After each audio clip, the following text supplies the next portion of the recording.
You may not know it, but the orange is Florida's official fruit. The orange became the top banana by way of official proclamation. The mango, peach, plum, persimmon, or the exotic Mamey sapote did not make the cut, but are just a few of the many kinds of fruit which can be grown by Florida homeowners. Whether it be temperate fruits in the north, such as peaches, or tropical or subtropical fruits in the south, such as papaya, growing fruit outside your door not only provides fresh fruit at the peak of its maturity, but also is an interesting and rewarding hobby. For good fruit production, special attention has to be given to the selection of varieties and species. Plants which are not adapted to your specific local conditions will, as a rule, fail to produce fruit, no matter how much care and attention they receive. In the following video, experts from the University of Florida's Institute of Food and Agricultural Sciences, IFAS, will pass along some ideas on what to plant, depending on where you live and where in your yard to plant.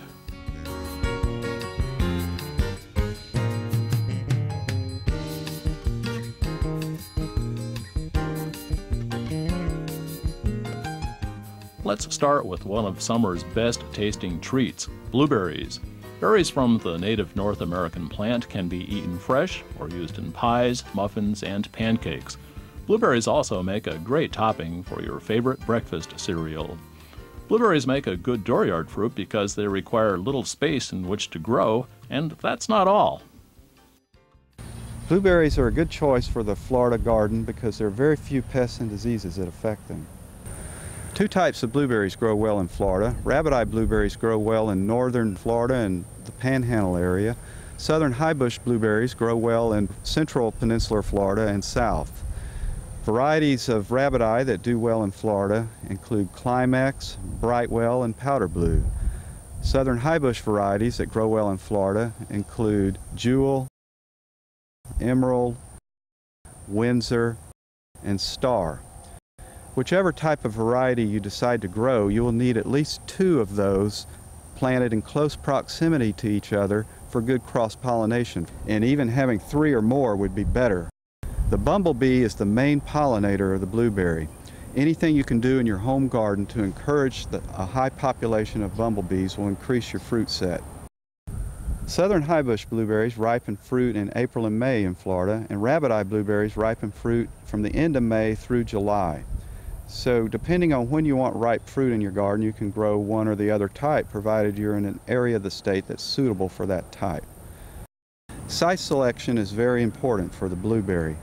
Blueberries prefer an acidic soil, they like high organic matter content, and they need a well-drained soil.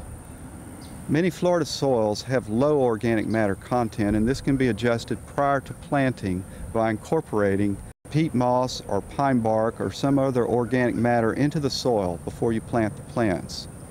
Also, a good heavy mulch of pine bark, pine straw, or oak leaves can also add to the organic matter of the soil over time and increase the growth of your blueberry plants. Blueberries require sunlight to be fruitful. They need at least a half a day of full sun if you're going to get good fruit production from your blueberry plants. Fertilize your blueberry plants frequently during the growing season. About every 3 to 4 weeks is ideal. Fertilization should begin usually in March when growth begins, and continue through September in North Florida and possibly mid-October in South Florida, at which point you should stop fertilizing to allow growth to stop so the plants can harden off for winter so they won't be damaged by cold temperatures during the winter time. When it comes to fertilization, blueberries respond best to frequent, light applications. Blueberries can be damaged or even killed by too much fertilizer. Fertilizer rates can be increased as you gain experience with your soil type and the kinds of fertilizer you are using. Fertilizer types that work well for blueberries are going to be acid-forming fertilizers. These are usually camellia and azalea fertilizers that you're likely to find in the home garden centers, or sometimes you may find what's called a blueberry fertilizer, which would also work well. For the health conscious, keep in mind blueberries are high in antioxidants and low in calories and sodium. They contain no cholesterol and are a good source of fiber. If you want to try your hand at another native North American plant, you might consider grapes. Muscadine grapes are a local homegrown favorite throughout the southeastern United States. When eaten fresh, they have a delightful and unique flavor. They are also excellent for making jams, jellies, wines, and juices. If you've hiked in the woods much in Florida, you're bound to have come upon muscadine grapevines growing wild in the woods. You may, however, have seen vines that had no fruit on them. This is because muscadines in the wild are either male or female plants. Only the female plants will produce the grapes, and most of the plants that grow wild in the woods are male plants. The grapes are different from those in the supermarket. The fruit tend to be borne on smaller clusters, and they're picked as individual fruit rather than as a cluster. Muscadine grapes come in a variety of sizes, shapes, and color, all the way from dark purple to what we call bronze. The fruit has a very tough skin, and the skin is not edible. Muscadine grapes are eaten by squeezing the grape so that the pulp comes out from inside the skin. This variety is called Southern Home. It's actually a cross between the table grape and the muscadine. As you can see, the leaf shape is different than from a typical muscadine. It has almost a maple-shaped look to it.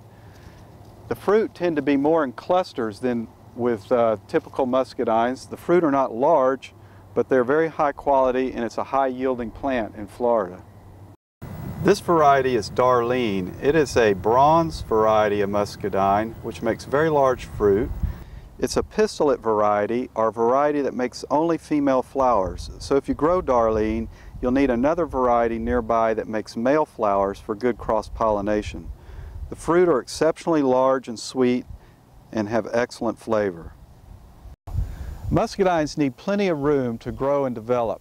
They also need a support system called a trellis. This is an example of a fairly simple trellis. We have a wire about 5 to 6 feet off the ground, supported by posts that are spaced about 18 to 20 feet apart.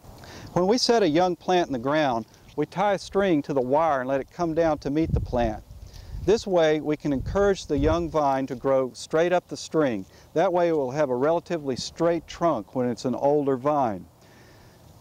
Grapevines naturally tend to grow up the string because of their tendrils and their habit of growth. However, sometimes it's necessary to get the vine off on the right start to tie it loosely to the string with some twist ties.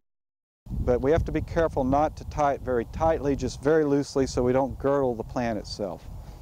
Here we have a young muscadine plant that has actually grown up the string to the wire. What we'd like to do at this point, when it gets to the wire, is prune the top out of it a couple of inches below the wire. Pruning the top of the plant will stimulate lateral growth from the buds just below. Healthy muscadine vines are extremely vigorous and require annual pruning. Here is an unpruned vine. You can see the tremendous amount of growth that it put on the previous year. Each one of these small vines will continue to grow next year and has the potential to produce more berries. This may sound good, but in fact, the plant will produce way more fruit than it can possibly size up to commercial size if left unpruned. So what we would like to do each winter, during the late winter or possibly even the early spring after the coldest weather has passed, we'd like to thin out this growth, leaving only a few of what we call short fruiting spurs along this main axis, which is called the cordon. So as you see here, I pruned this back to where I have these 3 or 4 inch fruiting spurs spaced out about every 4 to 6 inches or so. These so-called fruiting spurs will develop new shoots this spring, and on those new shoots the berries will develop. It's important to keep the area around the base of the vines free from weeds. Usually this is accomplished by simply hoeing or hand pulling the weeds. Weeds have a negative impact on the growth of the grapevine because they compete for water and nutrients. Irrigation is absolutely essential for newly planted muscadines. Florida's soils tend to be sandy and light and tend not to hold water for long periods of time. As the plants become more established and the root systems become deeper and more able to absorb water from the soil, The most important period for irrigation is generally considered to be between May and June. The harvest period for most muscadine fruits begins in mid to late summer and can continue on to late September, depending on the cultivars. A fruit fast becoming a favorite with dooryard growers is the peach. With their fine flavor and many uses, it's no wonder the peach has long been considered queen of the fruits. There have been developed low-chill selections from the University of Florida breeding program that are suitable for the Central and South Florida area. The varieties you want to be looking for are those known as Florida Prince, Tropic Beauty, Tropic Snow, Florida Glow, and UF Sun. These peaches are excellent. They have high sugar content and strong aromatic aroma. They have many uses, not only for eating fresh, but you can make preserves out of them. You can slice them and freeze them and use them all during the year. At a later time, you can put them over ice cream. You can make cobblers with them. You can make pies with them. All those desserts will come at a price. Taking care of a peach tree is labor-intensive. Proper pruning is important to maintain vigor, health, and the production of high-quality fruit. Pruning also accomplishes several objectives for the home fruit grower. First, it's an opportunity to remove diseased or damaged wood. Second, it's an opportunity to adjust the fruit load. You can see there's a lot of flowers on this tree, and by pruning we can reduce the number of flowers present, and the remaining flowers will produce higher quality fruit. So it's a fruit thinning process, and also pruning maintains the vigor of the tree. We prune fruit trees annually, and plants respond to pruning by growing vegetatively, so this encourages new growth where we prune. When pruning, it's important to have the proper tools. Most of your pruning, however, can be done with a pair of hand snips. These are designed for cutting small diameter wood like we see here, and this is where a lot of your pruning will be done to adjust your crop load and to direct the growth of the tree where you want it to go, which in this case is out away from the middle. So we can accomplish most of our pruning with the hand snips. For slightly larger diameter wood like we have here, or here, or here, we can use a pair of loppers. These are good heavy-duty steel-handled loppers, good for this kind of operation. And if we get into making extremely large cuts, like for instance, if we need to remove a damaged, diseased scaffold limb like here or here, we would need to use a pruning saw, something like this, to make the large diameter cuts.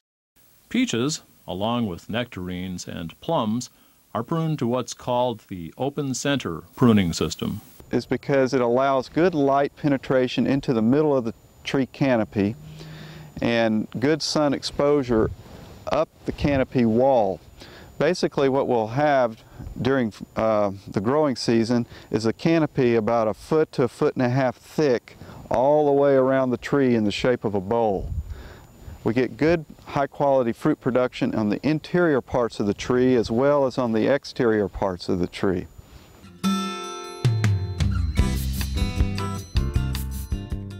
A dooryard fruit similar to the peach tree is the plum. The fertilization and nutritional requirements are about the same as is the disease control. Plums are very good to eat and have very good flavor. The tree aesthetically is beautiful when it blooms. It becomes a solid white, almost like a snow-covered tree. You need to have varieties that are adapted for the area, and the varieties that are suitable and do well here in Central and South Florida are a couple of old varieties that have been around for a long time, Gulf Ruby and Gulf Gold. Then there are some newer varieties that have been released known as Gulf Beauty, Gulf Blaze, and one called Gulf Rose. As with peaches, plums will not produce any fruit in the year that you plant it, assuming that you plant it early in the season so that it has a full growing season. It should have some fruit the second year, and the third year it should have an abundant crop. Another dooryard fruit that you might consider growing is the nectarine. Nectarines basically are a peach without fuzz. So everything that applies to the peaches applies to the nectarines. The only thing that you need to know is what variety, and the best variety for the low chill southern part of the state of Florida is one called Sunbest nectarine. Peach and nectarine trees are independent, bearing fruit without receiving pollen from a neighboring tree. So plant one or plant an orchard. Plums, on the other hand, do require cross-pollination, so plant at least 2 plum trees of different varieties. A widely adapted dooryard fruit in Florida is the persimmon. Grown in the state for many years, the oriental persimmon grows well in many soil types and climatic conditions, although it grows best in Florida's northern sections. A native of China, the oriental persimmon is a close relative to the native persimmon, but is much larger. The tree is quite an attractive tree during most of the year. As you approach the end of the harvest season, the leaves begin to fall, but during the majority of the growing season it's quite an attractive tree with large, shiny or lush green leaves, very attractive foliage, a very nice shape. It's also good from the homeowner's standpoint in that a single tree can produce fruit. You do not have to have cross-pollination from multiple varieties, and the tree is not that large that it wouldn't fit in most landscape situations. They respond well to full sun. They probably can tolerate some shade. As a general rule, they should get at least half a day of full sun exposure. Persimmons don't require a whole lot of pruning, but some pruning and shaping is desirable because it aids in light penetration into the canopy, helps if you're going to be applying sprays or for pesticides, helps the canopy air out after a rainfall event. Just generally is conducive to good fruit production throughout the canopy and better disease control. Oriental persimmons set fruit parthenocarpically. That means they set fruit without seed, without the benefit of seed, and so they are more susceptible than most fruit crops to various fruit drops during the growing season. A couple of weeks after bloom, you'll have your first wave of fruit dropping. This shouldn't alarm the home gardener. Basically, that's the tree trying to self-regulate its fruit load. Many growers believe fruit drop can be minimized through proper fertilization.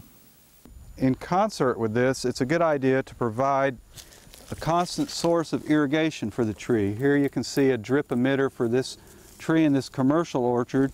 At home, various means could be used to accomplish the same goal. The idea being to provide the tree with water and fertilizer in small doses. Remember, no matter what dooryard fruit tree you decide to plant, you have to dig a hole. This particular hole is being dug for a peach tree. We want to make sure that the hole that we dig is larger than the container that it's now growing in. And we want to make sure that we have water available to add to the planting of the tree.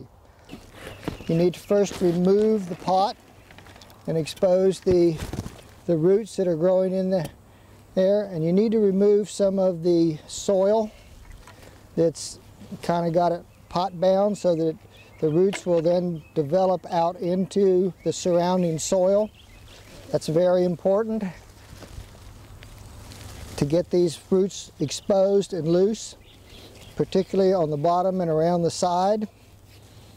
Then when you set the tree in, you want to make sure the soil line that it's originally growing at is the same as the soil line of where you're planting it.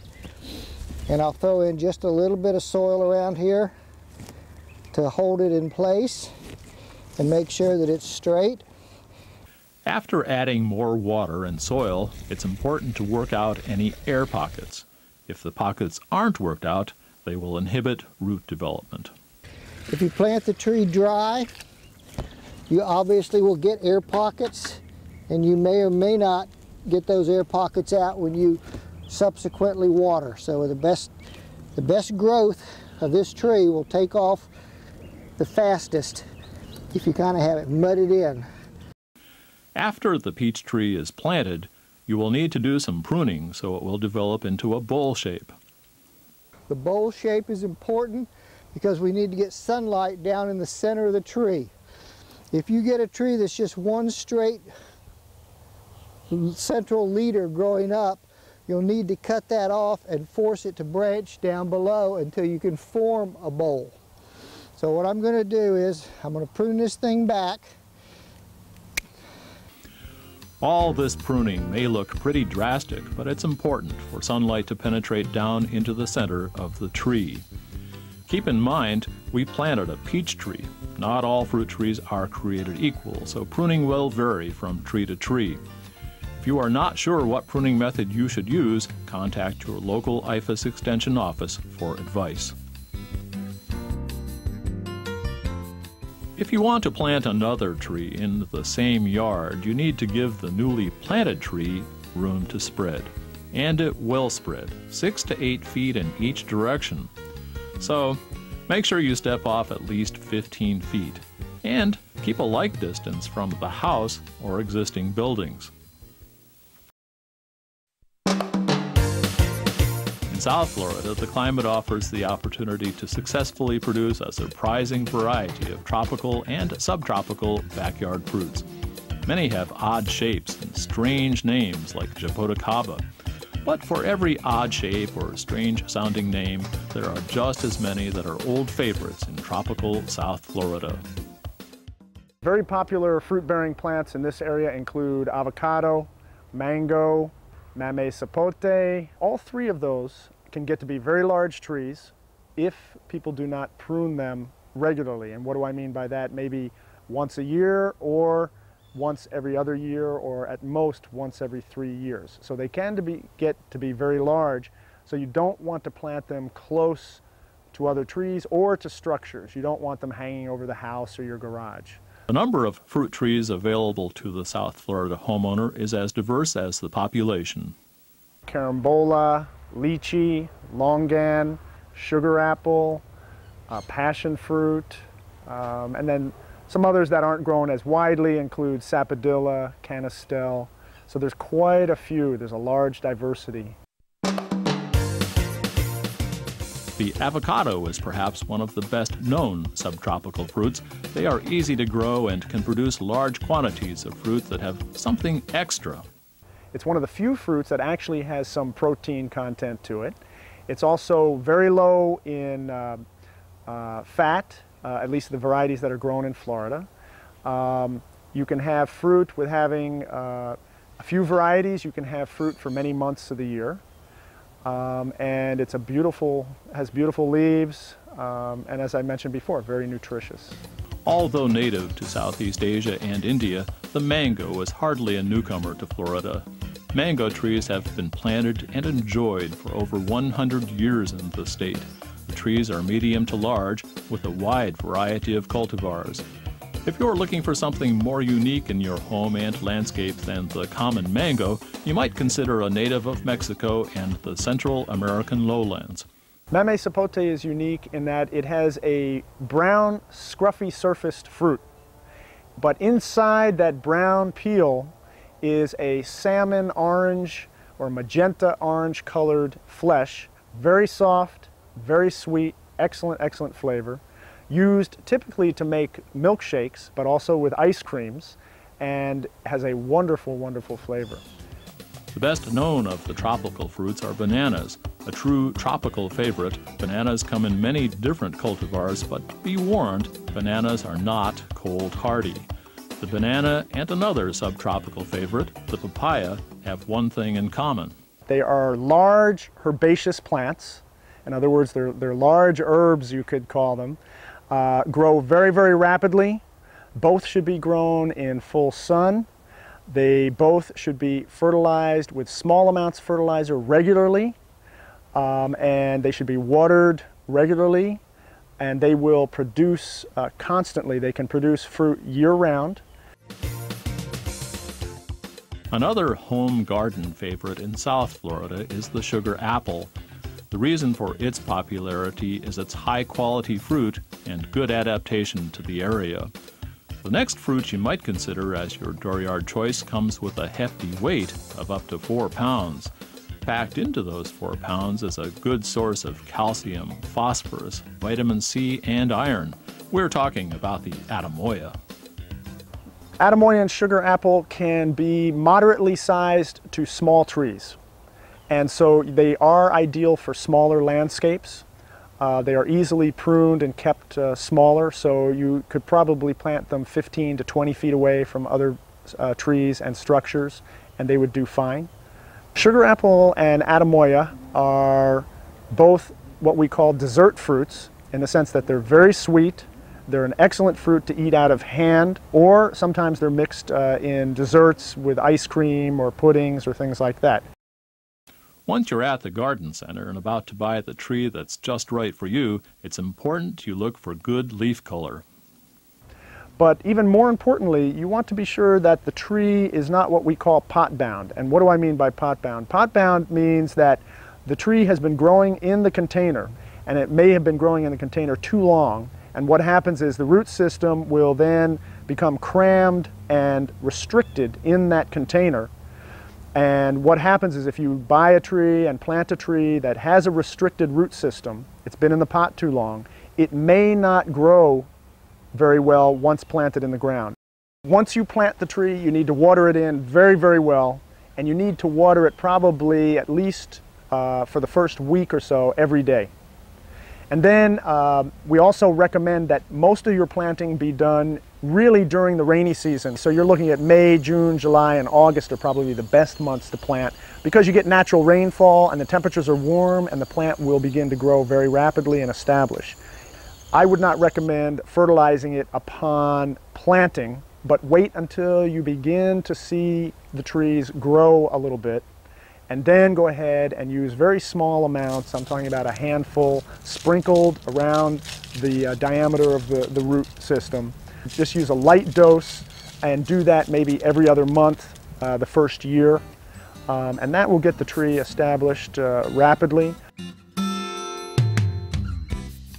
Hopefully, we've been able to provide just a few of the many kinds of fruit trees which can be grown outside your back door. Remember, no matter what other varieties or species of dooryard fruit you choose, there are some general considerations for planting. They include adequate space for growth, maximum exposure to sunlight, good air circulation, plus adequate irrigation and drainage. Be sure to prepare the site well before planting. Remove weeds, rake the area, and you'll eliminate headaches later on. Climate, however, is perhaps the single most important factor which determines where fruit crops can be grown. Winters may be too cold for some, too short for others, and still other fruit varieties may suffer from summer heat and humidity. Keeping that in mind, species and varieties of fruits should be chosen on the basis of historical weather patterns where you live. If you have any doubt the fruit tree you're about to purchase is right for your climatic conditions, or if you've already purchased a fruit tree and need advice on how best to care for it, call your local University of Florida IFAS Extension office for advice.